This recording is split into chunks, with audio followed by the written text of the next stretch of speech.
Another day in the car with OSG Transport. Yep, I'm just here to chauffeur you around. Good news though, we got the MRI place called today. We're going to get that MRI, which is really important to get a deeper look into the 3D aspect of where the tumor is sitting on arteries and important parts in there.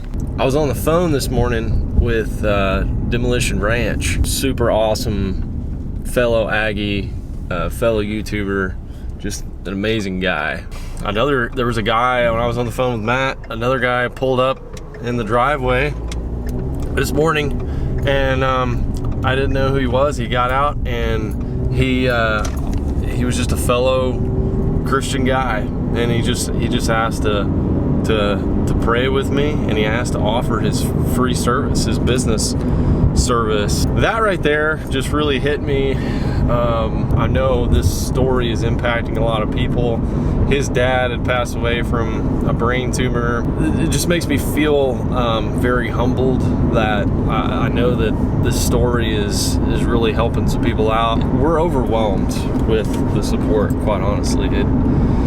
It feels really good. At the same, it's two weird feelings. The sorrow of the tumor, and then it's the uplifting of everyone around us. So I don't know how to encapsulate that and grammatically spit it out the best way, but it's just a really awesome feeling. It's humbling. So we're about to get the MRI. I didn't know they were going to be putting some fluids in me. They are, to make it's like a contrast to make sure like the blood vessels in your brain show up. So Okay, really it's like a metal juice. I get some metal saline. juice You know in what my saline veins. is? Yeah, that's salt. Yeah, okay. But that's not metal. I know. There's something like galastio, something? I don't know. Some sort of metal juice. It's going in my veins. So this You're process. gonna come out like the Hulk. I'm gonna be like, whoa, when I come out. I don't know.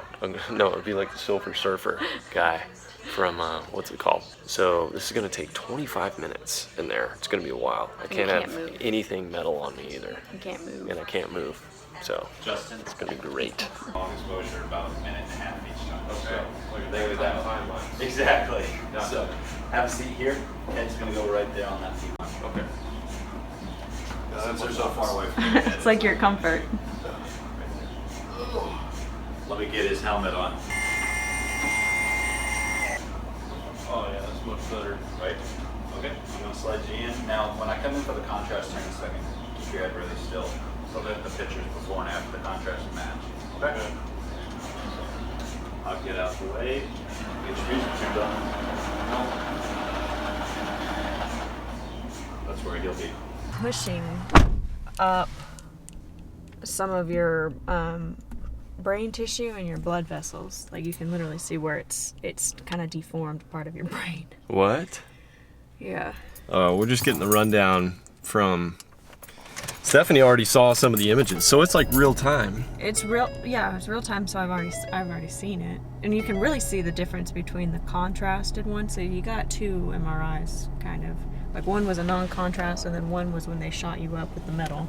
In case you guys don't know what an MRI is, it's basically it's a magnetic machine It that takes very long exposure. it's like a super long exposure. Like if you're gonna take a nighttime time lapse with a DSLR camera, you'd have a really, really long exposure so you could bring in all that light, all that information, but everything has to be super, super still so that it's not blurry and you can get a clear image. So that's why when you go into the MRI, they pretty much lock you down in there, and it was about a 25-minute process. It was, and I was move. kind of lucky because I got to go like behind the scenes and kind of talk to the guy that was taking it at the same time, and got to like, I don't know. You got the whole rundown. I did, yeah. He kind of gave me the rundown, and I was asking questions like, "So what is that? What is that?" And, That's really cool. It was an amazing machine. $2 million is what that thing costs. $2 million. And I was complaining about the headphones. Like they came in to give me the solution. I got poked and they put some metal solution in me. And they have music playing in there. They put some headphones on you because when you're in this thing, it sounds like a giant old grocery store checkout Oh, is that machine. what you Like, were saying? like you're inside of that machine, and it's like beep beep beep beep beep, and all these magnets moving around. Like it sounds crazy, but you can't move at all. And anyway, the music was like really kind of muffled and distant sounding. And he was playing some like Imagine Dragons and stuff like that. I wanted to have some like upbeat tunes, and it wasn't like, no, it was loud. It just wasn't like muffled. You couldn't. And I was like, why? This machine has got to be super expensive. Why don't they have some better headphones on this sucker, like some Bose or some Sennheisers or, you know, something like that? And then I felt like such an idiot. He comes in there and I was like, man, these headphones suck. Like, this machine costs a lot. You should get some better headphones. And LFG like, trying to be witty.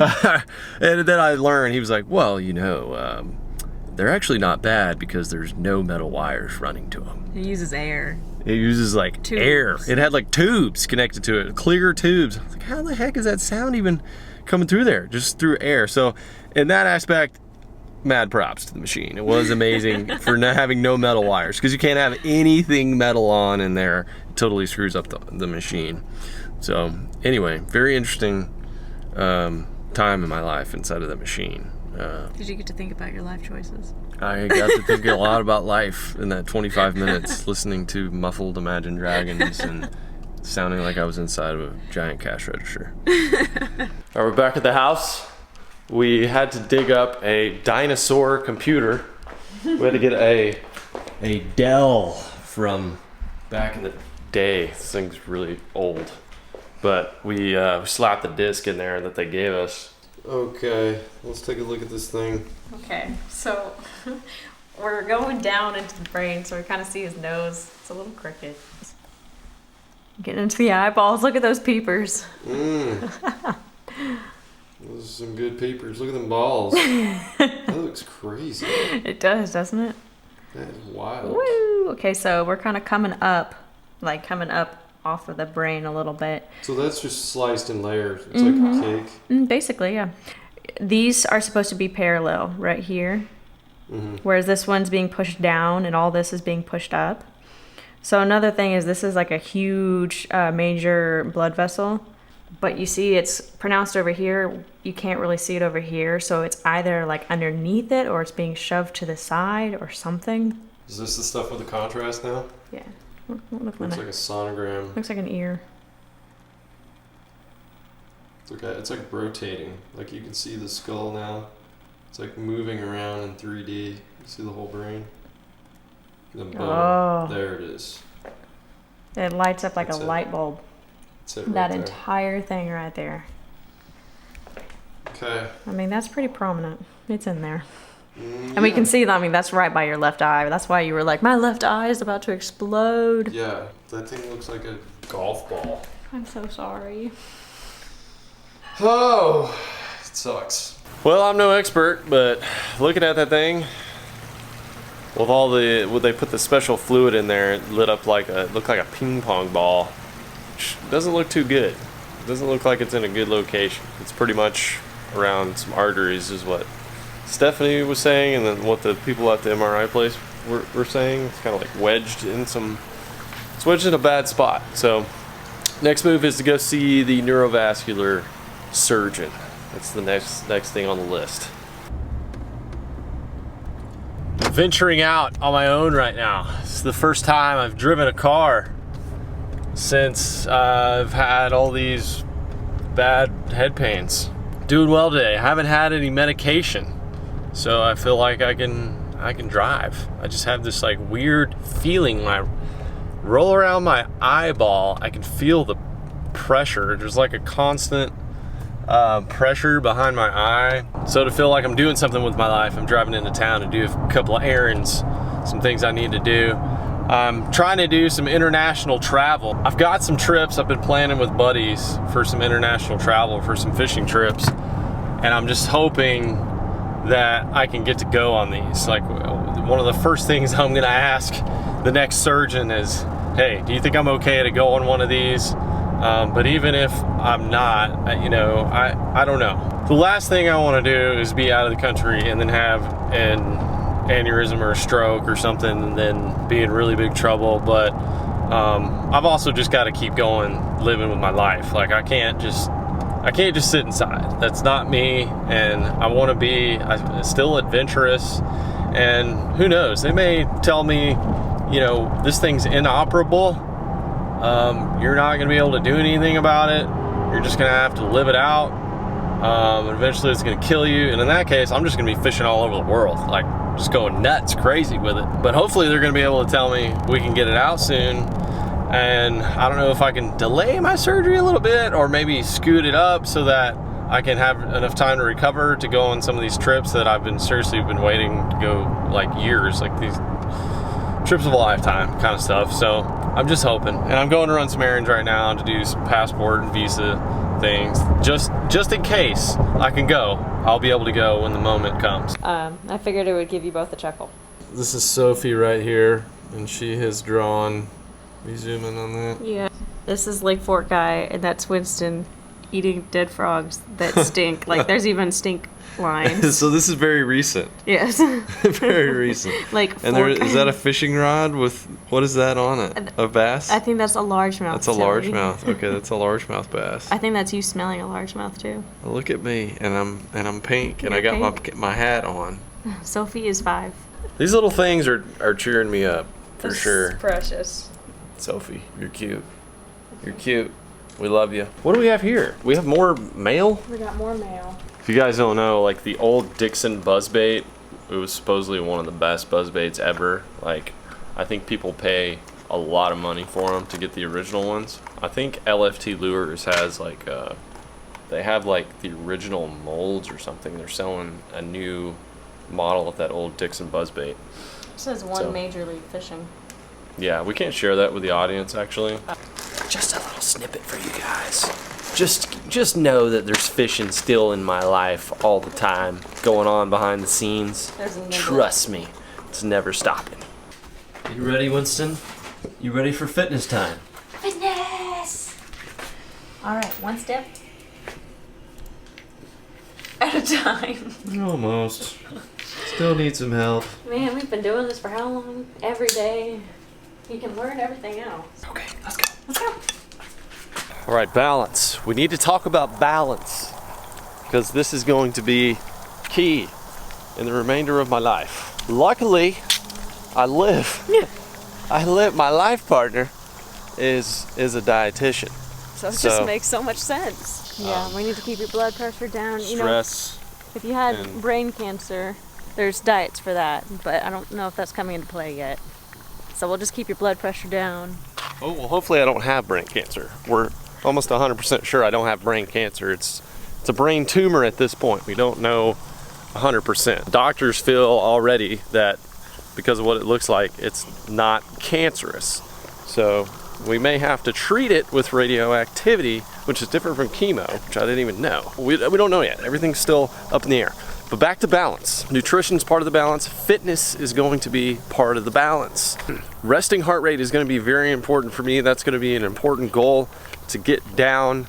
And that requires running, that requires exercise, a lot of fitness to get that resting heart rate down. I've already had a good resting heart rate my adult and youth life just because I've always been in athletics and I've ran quite a bit.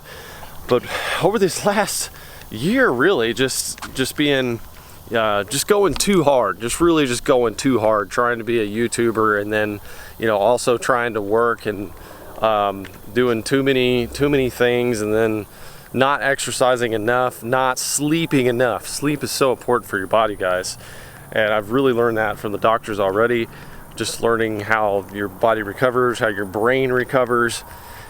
And a lot of times I put that to the side. I put sleep on the back burner just because I want to get work done. I want to make awesome videos. I want to be able to just stay up late and get up early and go fish or do whatever and just keep going and keep going and keep going. And when you do that, eventually it catches up to you like it did with me.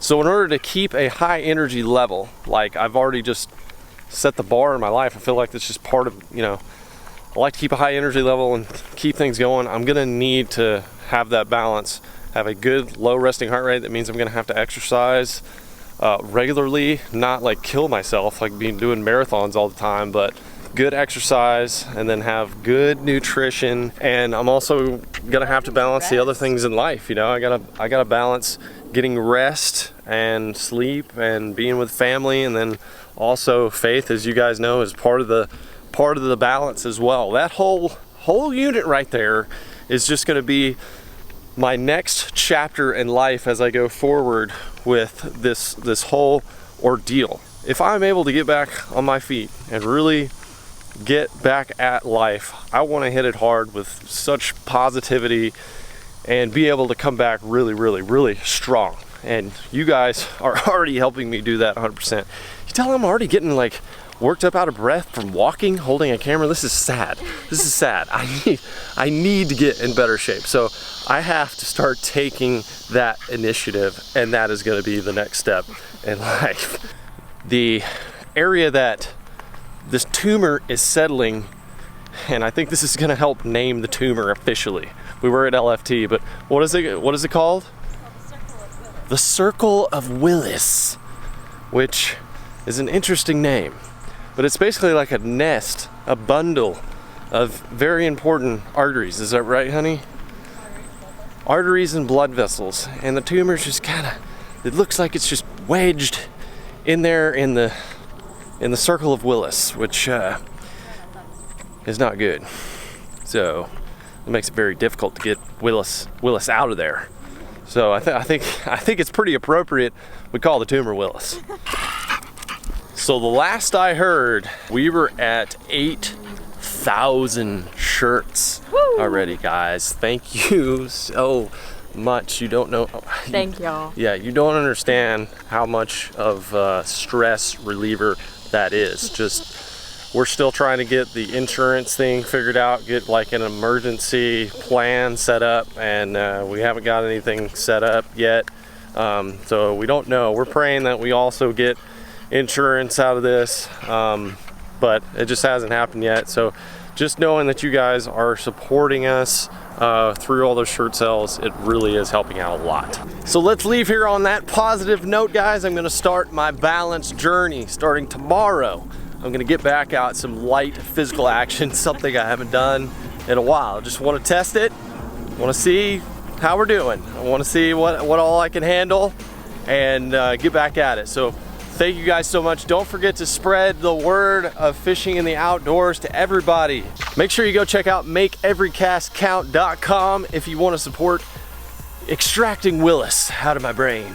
And if you just want to support the channel as a whole, you can go to the other merch site and check out all the other stuff. The support's been amazing, guys. Again, I love you, and I'll see you on the next video. Later.